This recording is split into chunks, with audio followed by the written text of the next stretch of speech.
Gold medal वाली बहू। सपना के पिता एक गरीब किसान थे। माँ पिता खेत में काम करते तो पीछे से सपना गांव के बच्चों के साथ हॉकी खेलती। एक दिन शाम को, सारा दिन खेलती रहती है, ये नहीं कि छोटे भाई को संभाले। माँ पता है, मैंने आज हॉकी में पास के गांव के लड़कों की टीम को हरा दिया। अरे वाह वाह मेरी बेटी, शाबाश, ये लेकर रुपया, जा जाकर टॉफी खा ले। सपना खुशी से पिता के गले लग जाती है और बाहर चली जाती है। अरे तुम इसको बिगाड़ रहे हो, मैं ना इसकी शादी ही करा दूंगी। ऐसा कैसे शादी करा देगी? हाँ, अभी तो उम्र खेलने की है। माँ बड़बड़ करती वहां से निकल जाती है। लेकिन शाम को उन लोगों के घर कुछ लोग आते हैं। अरे राम सुखिया, जरा ये तो बतलाओ, सपना के बारे में क्या सोचा है? अरे क्या सोचना है मास्टर जी, पढ़ रही है, जितना पढ़ सकती है पढ़े, फिर शादी करवा देंगे, कोई अच्छा सा गांव का ही लड़का देख लेंगे। अरे तुम तो उसके पिता हो, तुमको कुछ नहीं पता? माँ घबरा जाती है। अरे का मास्टर जी, का पता नहीं, का हो गया? हम तो इनसे पहले ही बोल रहे थे कि लड़की की जात है, संभाल लो। अरे भाभी जी, आप भी ना कभी अच्छा भी सोच लिया करो। अरे सपना क्या खेलती है हॉकी, बड़े से बड़े आदमी भी नहीं जीत पाते हैं उससे। कल गांव में एक टीम आ रही है, लड़कियों की हॉकी खेलने उसे भेज देना, वहां शायद कुछ बात बन जाए। अरे ना ना मास्टर जी, कोई खेल वेल नहीं करवाना है हम लोगों को, वो भी शहर के लोगों के साथ तो बिल्कुल भी ना। शहर के लोगों को ना कोई भरोसा नहीं होता मास्टर जी। अरे कैसी बात कर रही हो सपना की माँ, बुरा आदमी तो हर जगह मिल जाएगा, उसके लिए शहर का और गांव का। हाँ हाँ मास्टर जी, हम लोग तैयार हैं, कल आ जाएगी सपना वक्त से। माँ के लाख मना करने पर भी पिता सपना को हॉकी टीम के लिए भेज देते हैं। शाम को सपना वापस आती है, लेकिन लटके मुंह से। और क्या हो गया, मार खाई हो का? कौन मारेगा हमें? कोई मार वार खाकर नहीं आए। अरे फिर शकल पर 12 क्यों बजे हैं, बताओगी? देखो माँ, आप समझोगी नहीं, बताकर फायदा क्या है? अरे बिटिया रानी, हम तो समझेंगे ना, हमें ही बता दे। सपना पापा के गले लग जाती है।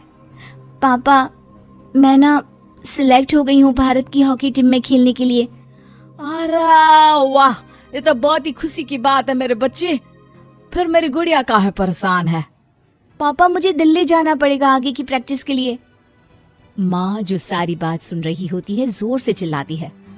एक पैसा नहीं है मेरे पास, समझे? कुछ नहीं दूंगी। शादी के लिए लड़का फाइनल भी कर दिया है, कल्ले का बेटा, वो शादी कर लेगा तुमसे।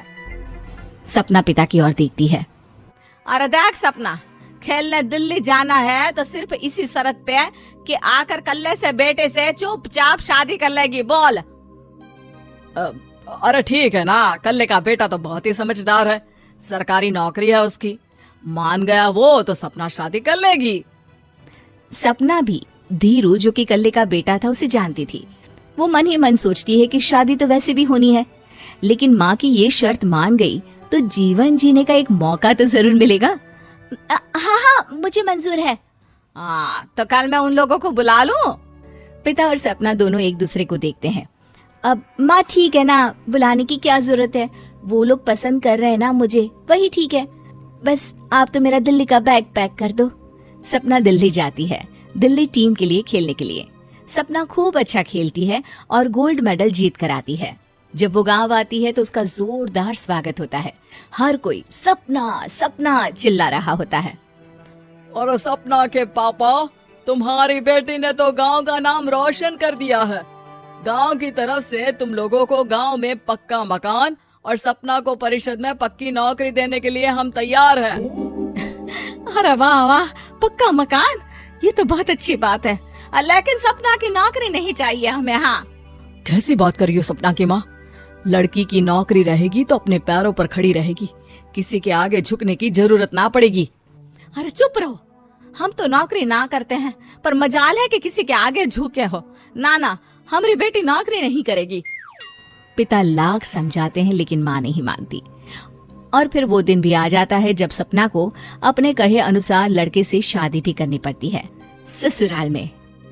ए बहू, तू रोज रोज सुबह कहाँ जाती है? घर का सारा काम निपटा कर कहाँ भागती है? माँ का घर तो पास ही है, वहीं निकल जाती है क्या? नहीं माँ जी, मैं हॉकी खेलने जाती हूँ, मुझे खेलना पसंद है। खेलना पसंद है? अरे कैसी बात कर रही है बहू। शादी के बाद तो कोई लड़की खेलती फैलती नहीं है, वो घर का काम काज देखती है। सपना कुछ नहीं कहती। वो एक रोज कमरे में अपनी अलमारी ठीक कर रही होती है कि तब सुनो, वो जो लटक रहा है ना, क्या बोलते हैं उसे? मेडल। सपना पति की बात सुनकर खुश हो जाती है, उनके पास जाती है। मैं सोच ही रही थी कि तुमने कभी पूछा क्यों नहीं। ये मेडल है, मैंने जीता है। पता है, हॉकी में बड़ा मैदान, बहुत से लोग, 2 टीम और फिर शुरू होता है जुनून। पता है, लगता है जैसे बस जिंदगी यही है, खेलते रहो, भागते रहो, दौड़ते रहो और लक्ष्य को पालो। सुनो ना, मैं ना भारतीय टीम के लिए खेलना चाहती हूँ। माँ, यहाँ तो आ जरा। सपना हैरान हो जाती है कि ये क्या हो गया, पति अचानक से माँ को क्यों बुला रहा है। हाँ बेटा, क्या हो गया? काहे गला फाड़ रहे हो? माँ, ये सपना क्या कह रही है? अरे बीवी तो बोलती ही रहती है बेटा, लेकिन क्या हो गया, चिल्ला क्यों रहे हो? ऐसा क्या बोल दिया इसने? माँ ये बोल रही है कि इसको खेलना है भारतीय टीम के लिए। सपना डर जाती है। नहीं माँ जी, मैंने कहा कि मैं चाहती हूँ कि वो मैं बोला था ना, शादी के बाद कोई खेलता नहीं, घर का काम काज देखता है, लेकिन फिर भी। नहीं माँ जी, ठीक है, मैं घर का काम देखूंगी, कल से मैं खेलने भी नहीं जाऊंगी, माफ कर दीजिए। सपना पति की तरफ देखती है जो माँ की तरफ देख रहा होता है। उसे गुस्सा तो आता है, लेकिन करती भी तो क्या, सास के सामने कैसे पति की क्लास लगाती। अरे बेटा, अब क्यों घूरे जा रहे हो बहू को? माँ, अभी इस बात का फैसला करके जाना, वरना ये तो तेरे कमरे से जाने के बाद मुझे। अब चुप हो जाइए आप, छोटी सी बात का बतंगड़ मत बनाइए। छोटी सी बात? बहू, ये कोई छोटी बात नहीं है। जो लड़की दिल्ली के लिए गोल्ड मेडल ला सकती है, वो देश के लिए भी तो गोल्ड ला सकती है ना। हम लोगों को किसी चीज की कमी नहीं है बहू। घर का काम तो कोई भी कर लेगा, लेकिन देश का नाम रोशन करने के लिए सपना चाहिए। जा बहू, तेरी ट्रेनिंग का सारा इंतजाम तेरे पति ने कर दिया है। जा खेल और देश का नाम रोशन कर। सपना की आंख में आंसू आ जाते हैं। वो सोचती है कि बेटियों को मायके के साथ अगर ससुराल में भी सहयोग मिले तो ऐसा कोई काम नहीं जो वो नहीं कर सकती है।